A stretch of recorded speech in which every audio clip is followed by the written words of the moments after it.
There was probably a moment. Maybe you don't even remember exactly when it happened, but at some point, something shifted. You stopped saying, "my dog," and started saying, "my baby." You started cutting their food into smaller pieces so it was easier to chew. You started rearranging your schedule around their feelings. You caught yourself whispering to them when they were scared, explaining things, as if they could understand every word. And maybe someone made a comment, a friend, a family member. "It's just a dog." And something in you reacted to that, strongly, because it didn't feel like just anything. Here's what most people don't know. That shift you felt, the one that turned an animal into family, wasn't you being irrational. It wasn't you projecting. It wasn't you being overly sentimental. It was your brain responding to something real, something measurable, something that neuroscientists have now documented across brain scans, hormone studies, and decades of attachment research. When you love your dog like a child, your brain isn't confused. It's doing exactly what it was built to do. And your dog, they feel it, in a way that goes deeper than you might imagine. In 2014, a research team at Massachusetts General Hospital ran an experiment that nobody in the scientific community quite expected. They recruited mothers who had both a child and a dog at home.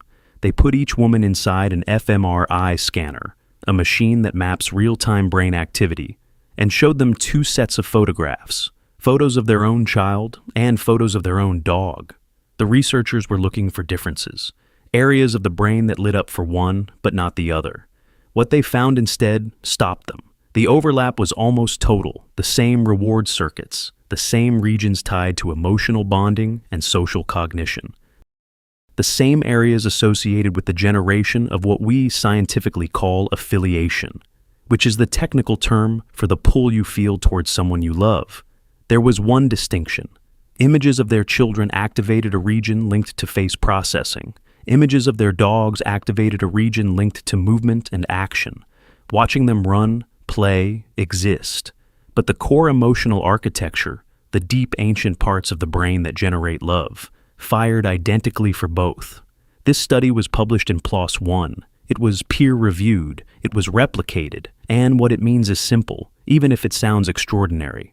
When you look at your dog with that feeling in your chest, the warm, protective, irrational, overwhelming feeling, your brain is not malfunctioning. It is running the same program it runs for the humans you would do anything for. Let's talk about oxytocin. Oxytocin is the neurochemical your brain releases when you feel bonded to someone. It floods a mother's brain the first time she holds her newborn. It surges during skin-to-skin contact between parent and child. It's the molecule that creates the feeling of unconditional belonging. Scientists sometimes call it the love hormone, though that undersells what it actually does. In 2015, researchers at Eizabu University in Japan published a study in the journal Science. They measured oxytocin levels in 30 dog owner pairs before and during interaction. What they found was this. When a dog gazed into their owner's eyes, both the dog and the owner experienced a simultaneous surge in oxytocin across species, in real time. And then the loop began. The owner's oxytocin rise made them gaze back longer, which triggered more oxytocin in the dog, which deepened the gaze, which released more in the owner. A self-reinforcing loop of mutual love, building on itself every time you look at each other. They tested wolves raised by humans. The loop didn't activate. This isn't something that happens with all animals. This co-evolved specifically between dogs and humans, over 15,000 years of living side by side, until the very chemistry of bonding became shared across species. When you baby talk your dog, when you pull them close, when you feel that rush of warmth just from seeing their face, that's oxytocin. The same molecule, the same loop, the same love. Now, here's the part most people haven't heard, because so far, we've been talking about what you feel. But what about your dog? Researchers at the University of Veterinary Medicine in Vienna took Bowlby's secure base theory, one of the foundational frameworks in child psychology, and applied it directly to dogs. Bowlby's theory says that a child can only explore the world with confidence when their primary caregiver is nearby. Remove that person, and the child shuts down. Return them, and the child regulates almost immediately. The Vienna team replicated this with dogs and their owners. Dogs in an unfamiliar room with their owner explored freely and with curiosity. Dogs left with a stranger stayed tense, watchful, unsettled. Dogs left completely alone showed distress responses that were physiologically identical to those seen in human infants separated from their mothers. But the most important finding was this: when a distressed dog was offered comfort by the stranger, they didn't respond. The stranger's presence didn't help. Their touch didn't soothe. Only the owner could bring the dog back to calm. Only their specific person. That is not generic animal behavior. That is individualized attachment. That is your dog having built their entire emotional regulation system around you specifically. You are not their caretaker. You are their secure base, the thing that makes the world feel survivable. This didn't happen by accident. Dogs are the only animal domesticated before agriculture, before farming, before cities, before the written word. Roughly 15,000 years ago, certain wolves began approaching human camps. The ones that survived were the ones that could read human faces, tolerate closeness, mirror our emotions, and seek our company. And over generations, something extraordinary happened. Geneticists studying modern dogs found something in chromosome 6, unique genetic insertions in a region associated with Williams-Buren syndrome in humans, a condition characterized by an almost irresistible drive to connect, to trust, to bond deeply with other people. Wolves don't have these insertions. Dogs do. It means the capacity your dog has to love you, to seek you out, to gaze at you, to feel safe only in your presence, isn't just behavior. It isn't just conditioning. It is written into their genetic code. Your dog was literally shaped at a biological level to attach to a human the way a child attaches to a parent. And your brain was shaped over that same evolutionary stretch to respond in kind. This bond wasn't invented when you adopted them. It was waiting for both of you. There's a behavior your dog does that most owners notice, but almost nobody understands. When something new or scary appears, your dog looks at you first, before they decide how to react, before they move toward it or away from it. They find your face, they read your expression, and then they decide what to feel. Developmental psychologists call this social referencing. It's one of the most significant milestones in infant development. The moment a child begins to use their caregiver's emotional state as a guide to the world. Is that stranger safe?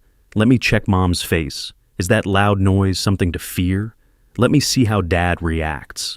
A study published in the journal Animal Cognition found that dogs do this spontaneously, without training, without prompting. And critically, they do it almost exclusively with their owner, not with strangers, not with other dogs, with you.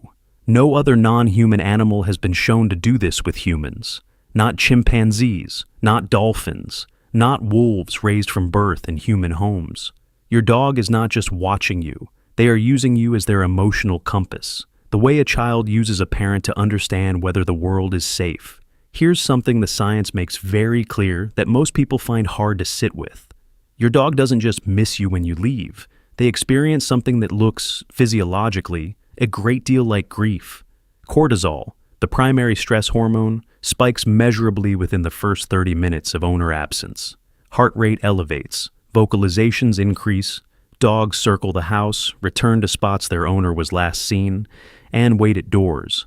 A 2021 study out of Stockholm University measured reunion behavior in dogs left alone for varying lengths of time. Dogs separated for 2 hours showed significantly more intense greeting behavior than dogs separated for 30 minutes. They tracked the time. They felt the difference. And in dogs who lose owners permanently, to death, to rehoming, the behavioral changes that follow map almost exactly onto the clinical markers of grief: withdrawal, disrupted appetite, altered sleep, prolonged searching.